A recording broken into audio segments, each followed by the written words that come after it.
Hey everyone, it's Robin on Twitter at AndrewJack without a C, and we're playing more GRIS. Um, so, just to kind of catch us up, the game starts with the squirrel sitting in the palm of a gigantic statue, losing her voice, and then falls to Earth. And now we're kind of restoring the world that seems to be uh, at odds with it. I don't know how else to put it. Uh, But that's kind of what we're doing here, is figuring out what's going on while trying to make our way through this world. Howdy howdy.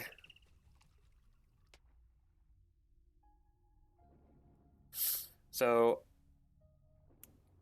there's not really a lot to spoil because most of it is, like, kind of metaphorical. Um, so, you will. I think you'll probably be about as lost as I am coming into the second half. I'm assuming second half. We usually check how long to beat to get a gauge on what would be a good fit for streaming and plan out my schedule. Oh, wait, I bet I could do something with that. Nope, not yet. So, shown that this girl has a few different abilities, including the ability to turn into a very heavy cube. Uh, we can double jump and glide. We can swim, and whenever these little guys are around, which I've just been calling birderflies because I can't tell what they are, we can get one big boost into the air.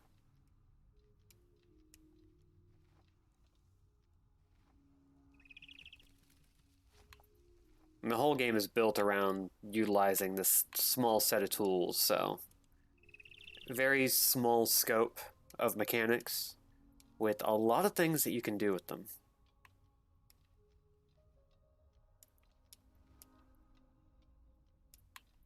Our goal is usually to get these little glowing lights that kind of seem like fairies, and bringing them to different locations where they can be utilized. Ooh, this is a first. We're dealing with reversed gravity, which I haven't seen here yet, so this is going to get a little spatial awareness on me.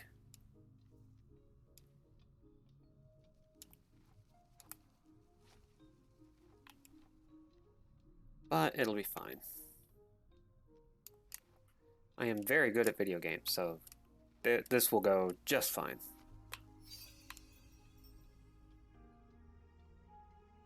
Looks like it really is just this one line that keeps us from falling too hard. Whoop.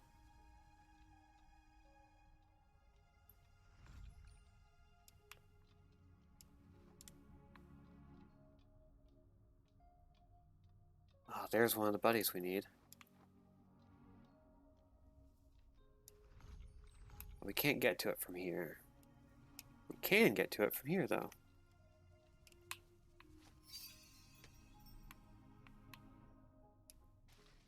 Hey, Chalmers. All the good people are here today. Oops. That's not how I needed to do that.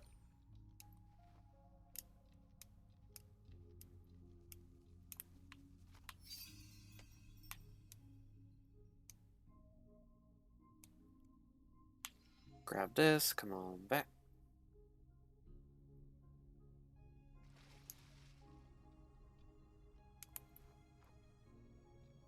Okay, looks like we have to be really careful with how we use these birderflies. Bet you gotta leap out. Be really careful. Oh, okay. That's even better, actually.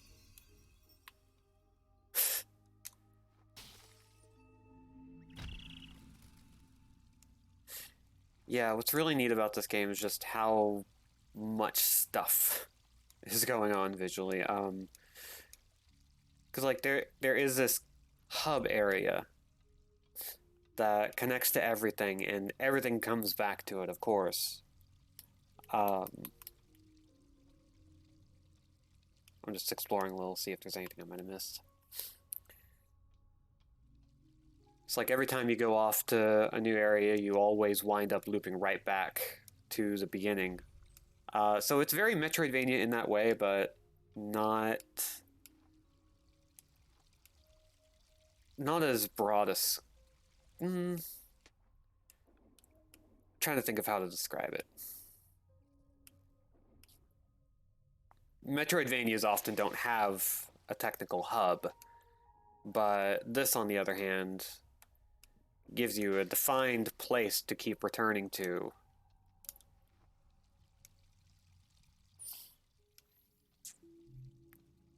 Okay, we need one more of our little buddies. These navies, these fairies, these little stars. I still can't do anything with that yet, as far as I can tell.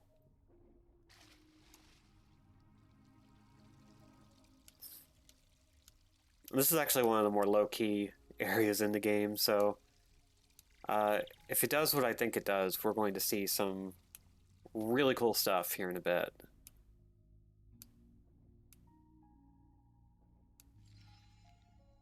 Not that this isn't already just kind of gorgeous to look at. It's not that it's simple, it's just that it's really effective. Let's see. There we go. Okay, so where do I want to go with this?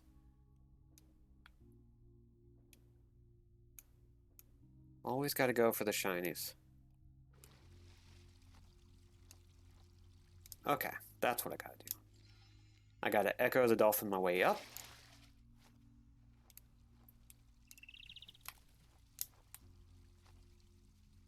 And speaking of, that's a game I really want to learn how to get good at. It's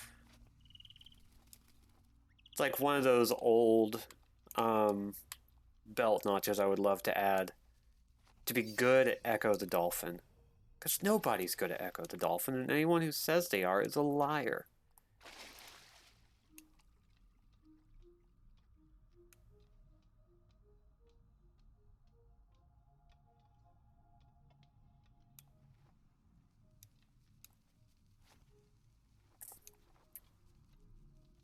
And I think Echo the Dolphin actually kickstarted my interest in Metroidvania style, or at least open-ended style games. But it did not ignite my ability to be good at them.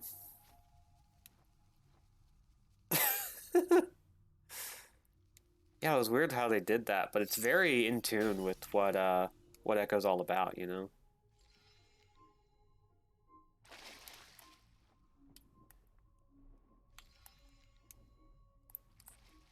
I mean, it's kind of like the SNES classic, hiding Star Fox 2 behind Star Fox 1.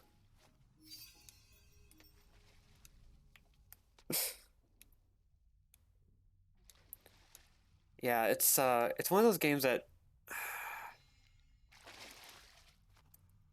I don't think could exist anymore. And they've certainly tried to bring it back, and like I personally really like the Dreamcast game that they put out. It was also available for PS2, but you know.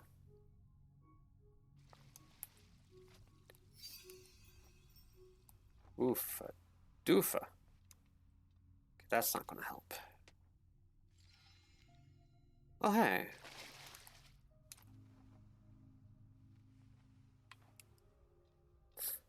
Let's see here. Yeah, it's always been a really interesting experience because of its capacity to just be as weird as it wants to be. Like, I don't know too many other games that know how to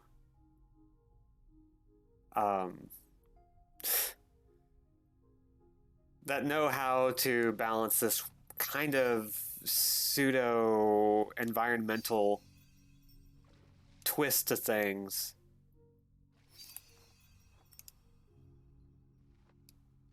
and then like find a way to make it about aliens, you know?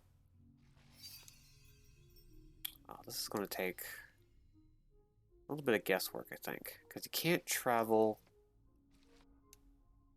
outside the water and then back in with these things because they'll just disappear.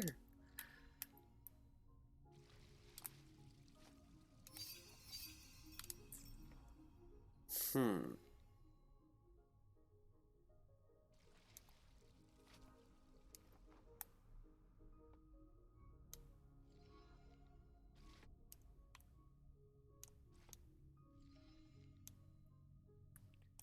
Oh, I bet you. Okay. As long as I don't touch the water again.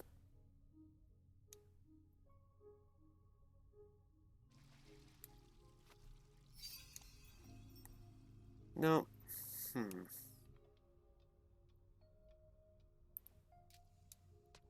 This is going to take some thinking. Because they do not want me using this too much.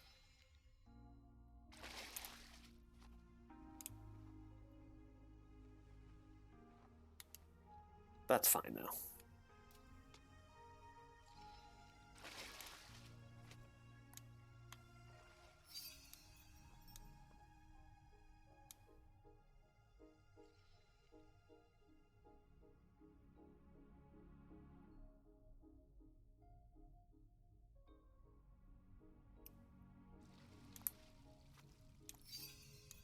Ooh. Oh, this is actually pretty confusing.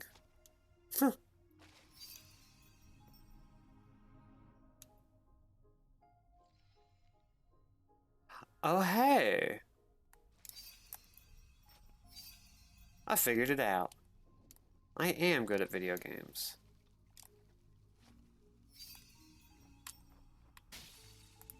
And there's our second buddy.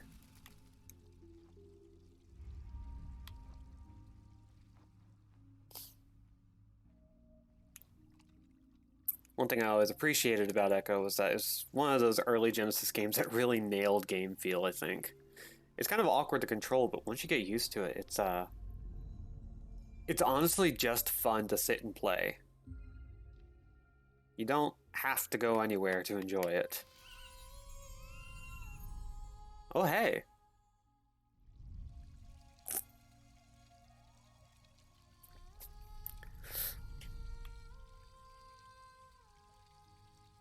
So this is interesting. We have a voice now.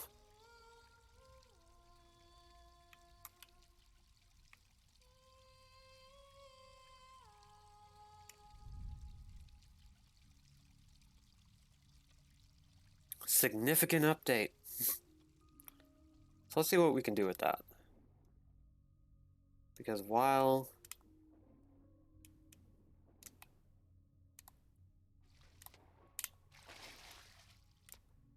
we do have a voice now, it doesn't mean that we know what to do with it. And ain't that just the way?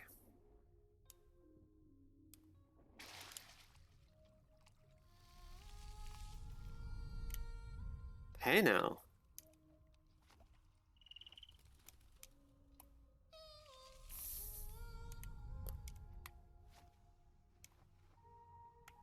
Okay, that's where I gotta go. Well, neat. I can awaken nature.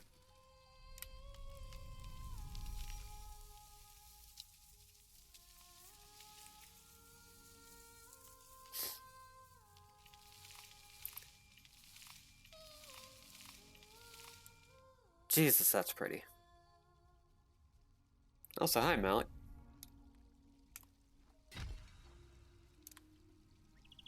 Going to crack open both of these. Try to avoid breaking too many things, because there's a lot of just really pretty things. But we gotta. Oh, wait. I bet you. Yep. We really can awaken some flowers this way. That's just neat. I like that. I like that a lot.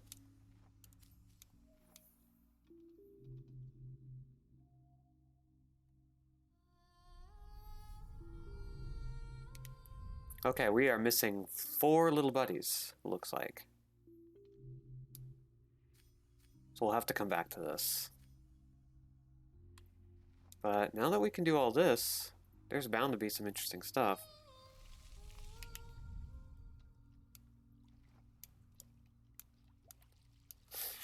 Yeah, with the Echo, it's, like, I think every time I rented it, and I rented it a few different times just because I could, I was so enamored with it that I often never got past the first level. This was way back in the olden times. And I liked that experience so much that I just went and got the Dreamcast game when it launched. Oh my goodness, hey. So you're doing a thing. Hi. A lot of people will tell you that the Dreamcast and PS2 Echo the Dolphin isn't good, and they're not wrong, but they're not right either. It's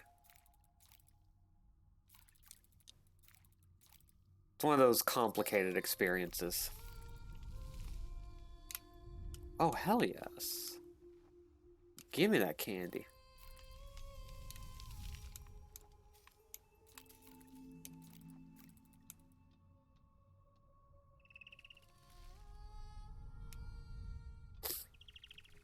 It was just one of those experiences that wasn't really... I think it did a really interesting job of not being for kids, while also being very appealing to kids. Because it was a very...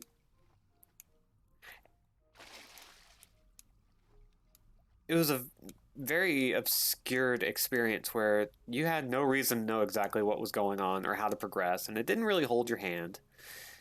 And there were naturally a lot of games like that that did similar things, but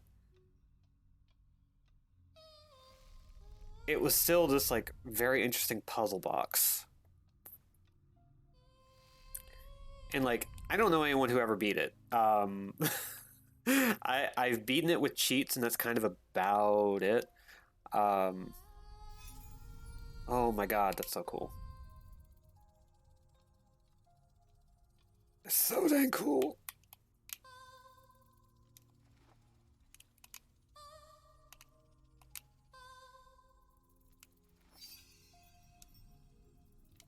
Oh yeah, we have these things as well. Oh, not what I thought it was. I thought it was like a super secret. There are these other secrets in the game that aren't related to our little firefly buddies or whatever. Our stars, our constellations, our little navies, our fairies. And they usually just require you to go a little bit off the beaten path to find them.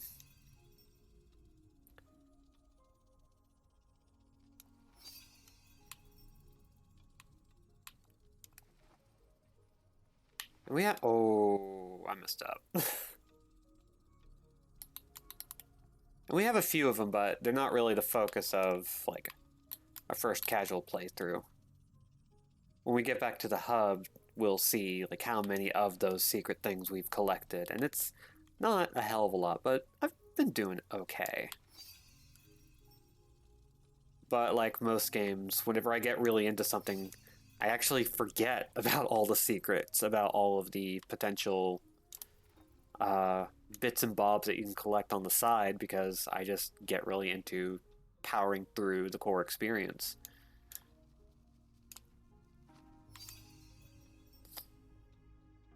And there's very few games where I'm not like that. Like with the Yakuza series, I can just power through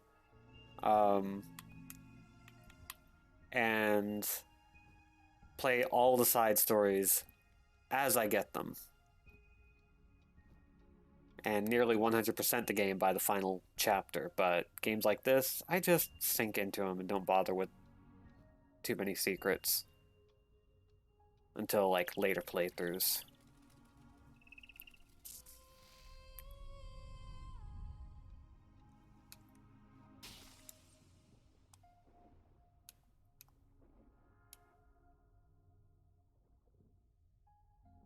I still love this little bit of art with her face just poking out of her cape and little bangs just fluttering about. It's adorable, and I love it.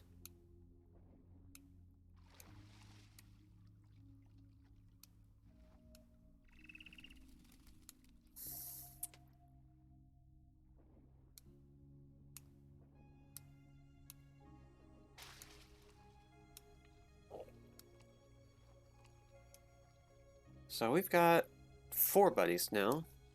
I bet if we go over to the left, we'll be able to find another batch.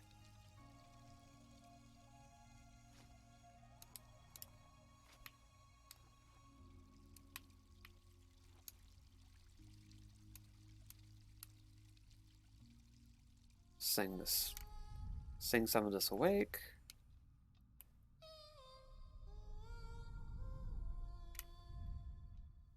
Nope, not yet. That's not a thing.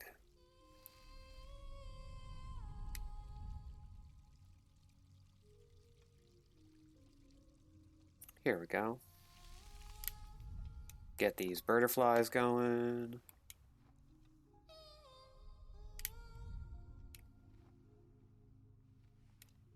Ooh, big thing to wake up. Oh, that's cool. Now I'll raise the water level, maybe?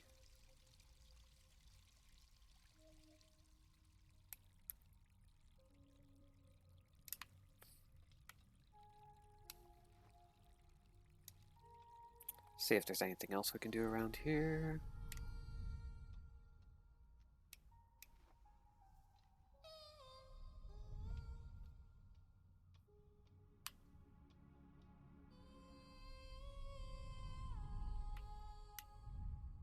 Wonder if there's a significance to the way those rings pop out. Because it seems like they get more plentiful the further I get in.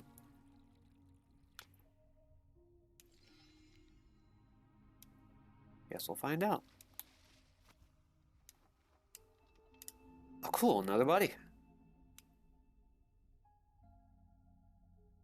We can just swim straight up this waterfall, which is so cool.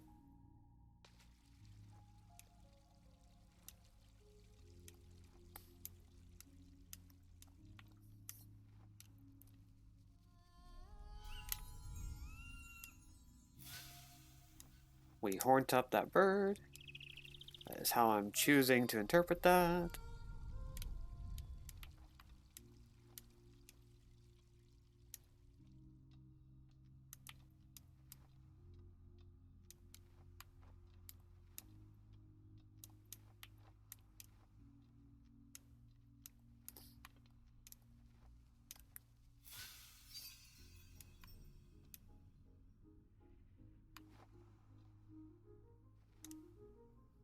Oh yeah, lights also play a significant role in some of these puzzles. Sometimes when you pop those yellow butterflies, secret platforms pop up, but they only last for as long as uh, the illumination lasts. Sometimes it's not very long. So at times there's need to be as quick as humanly possible.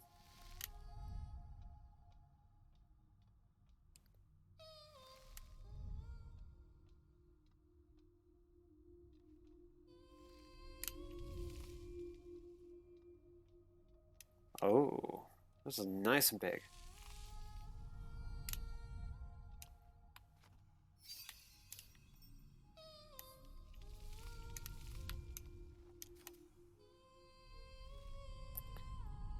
I won't quite reach that. That's okay.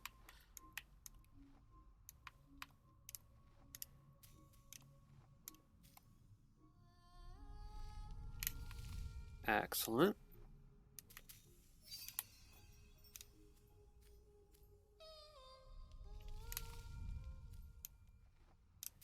If I can be careful with this jump, yes.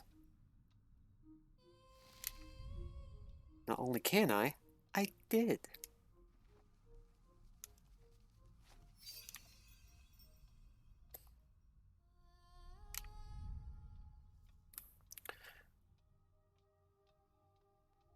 And here is what I think might be our last buddy.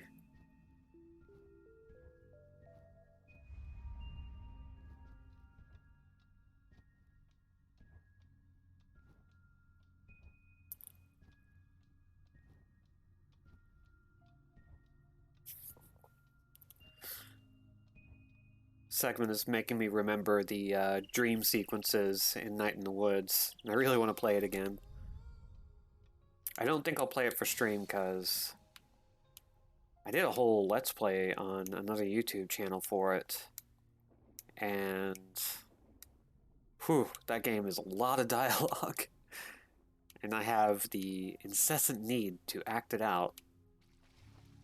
And as fun as that can be, it also wears me out.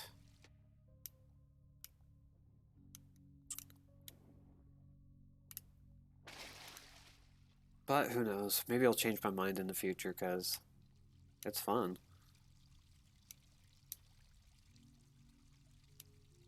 Okay, do I remember where this is? Yeah, there are all sorts of little tricks like that. They're always so dang good. So if my math is right, we should have everything we need. Yep.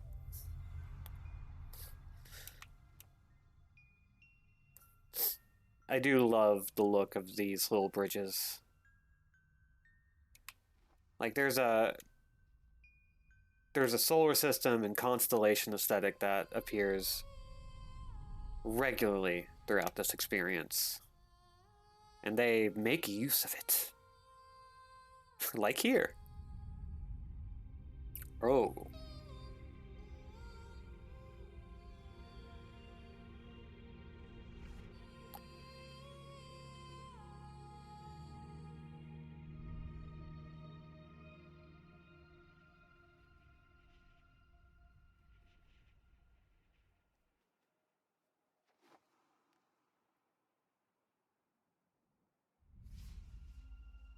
I'm constantly taken aback by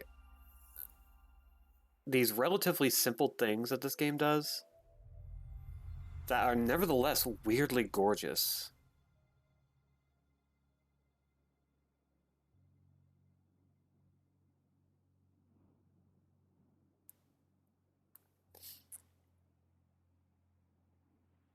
Okay, now we just need to figure out how to get up there, huh?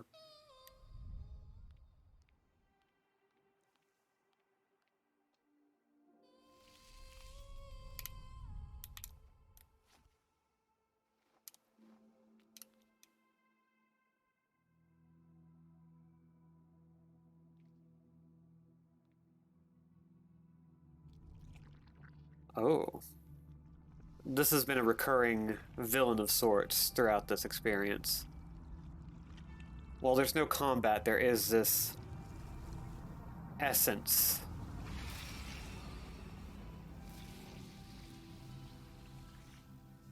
That looks a lot like us.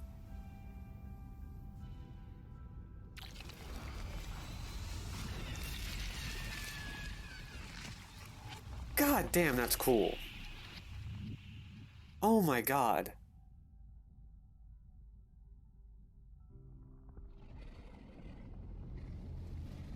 I don't think I can overstate how enamored I am with the animations in this game.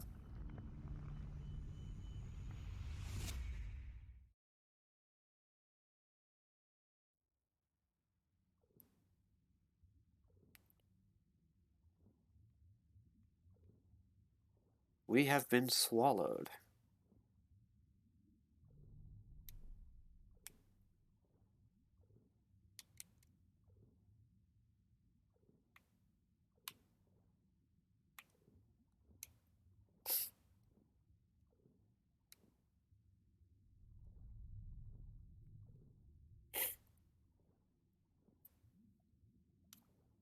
Seems like we're just swimming up through the debris.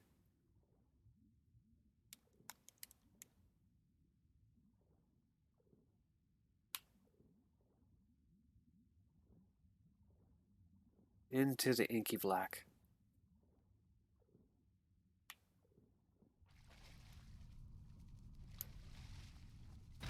Okay, we still have all our abilities.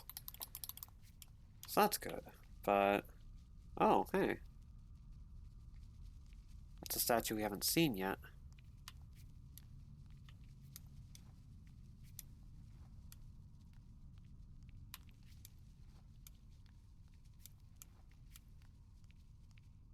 Up what I assume is a leg.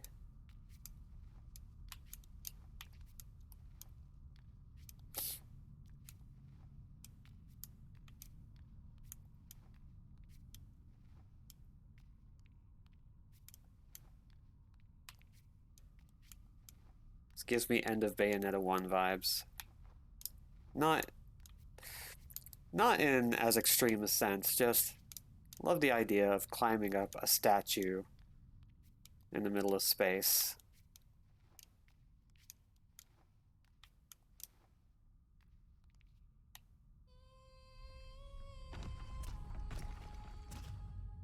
Oh, hey. I got that exactly right.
We aren't quite done yet.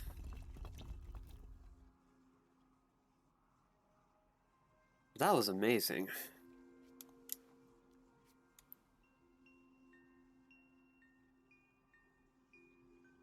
There are feature-length animated movies that don't pull off stuff as cool as that.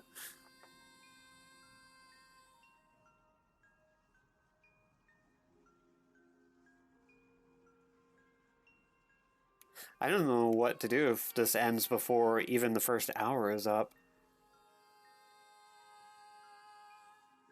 Maybe I'll start up Bullet Witch early.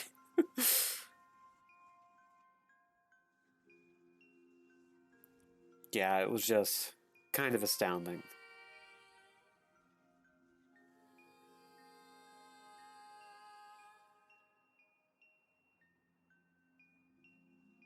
But we're slowly making our way up, and...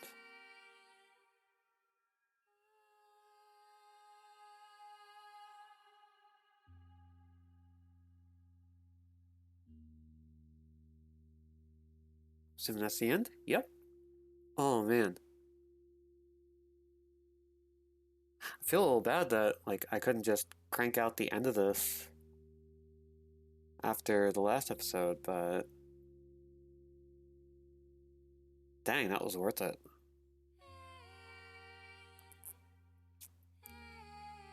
What's cool is at the end they tied in like almost all of their visual metaphor by the end. Like there isn't a lot that you technically missed out on apart from like 100%ing the game, different puzzles, stuff like that. Um, yeah, this was genuinely a gorgeous game. I don't know how to interpret the story yet, other than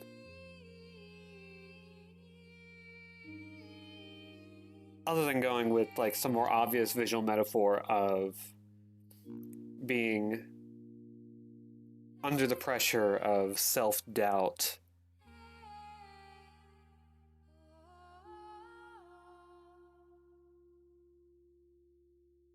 Of having to look within to repair yourself when you lose confidence in yourself.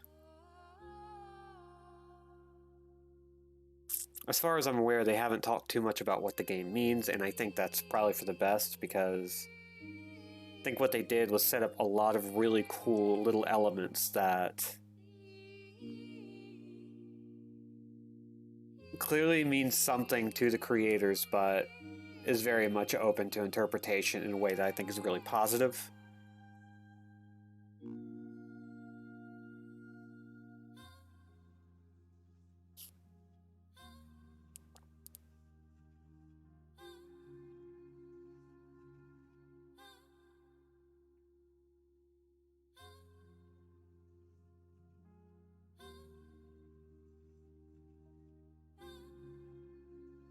I definitely want to look up um, the creators and see if they've said anything about this. Occasionally I get lucky and manage to contact some devs on some of the stuff they've made, and I really should make use of that luck and see if I can get some questions answered. So I would love to pick the brain of the story creators and the animators for this, especially.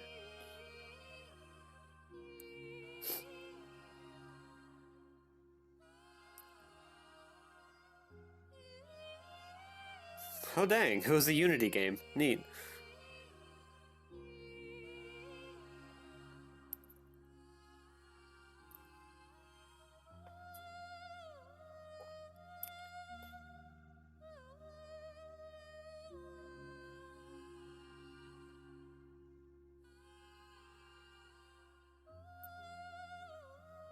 Uh, well, I can understand that. I think this is something that's meant to be like filling in the gaps with your own experiences. And sometimes that can be a little lazy. I can think of some works that don't try hard enough to give you something to impress upon yourself. But I think the notions of self-discovery, of repairing oneself, of building up oneself is pretty easy to intuit from it, which I really like. I think that could be a pretty easy way of interpreting some of this. So let's check out some of the gallery. Ooh, oh, cool. Literally just using crayons and pencils to figure out what they wanted.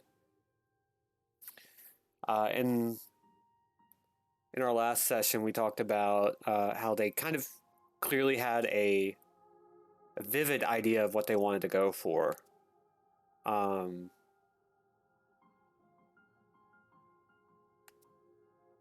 it really does seem like that's the case. Like they had some very specific symbols. They had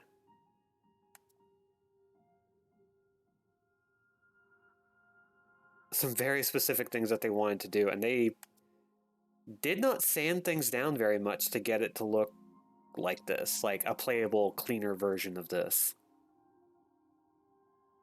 It's like right here we're seeing an asset that I think was in the game. Like this is maybe an alpha image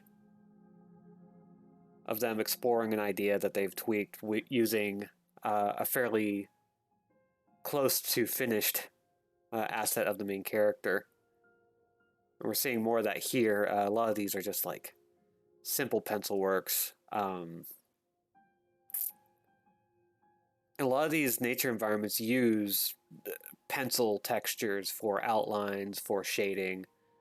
They use hatching in really interesting ways. So seeing that they started with like a rough version of what undoubtedly looks a lot like the final game is really interesting. Like I mean, this statue remains almost unchanged in the final product.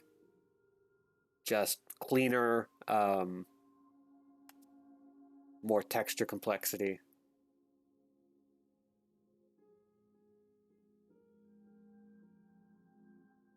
Oh, okay. Yeah, the on the left, those are the 5 stages of grief. So each tier on the outfit, starting from the top, or I don't know what the language is, but it's denial, anger, bargaining, depression, and acceptance.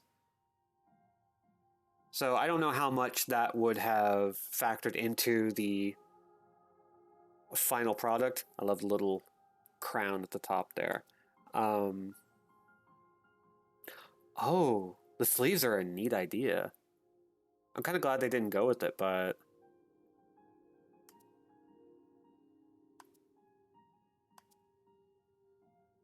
oh man, so many cool ideas. And I love that they just settled on this idea like really early on.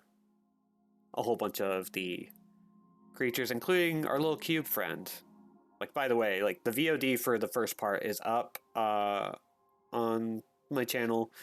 This little cube boy at the bottom is everything. He is so good. Oh wow.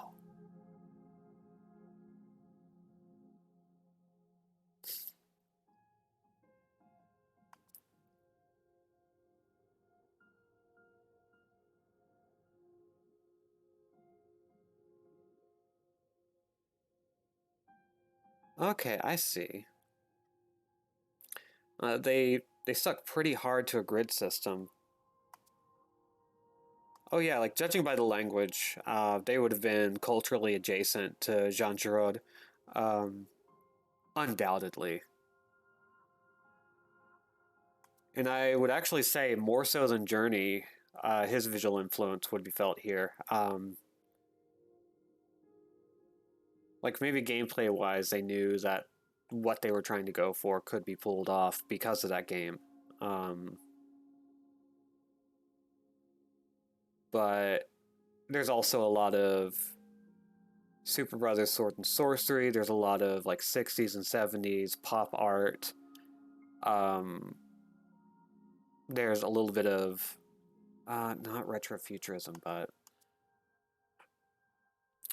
there are a lot of different movements in this. These are people who have done some research.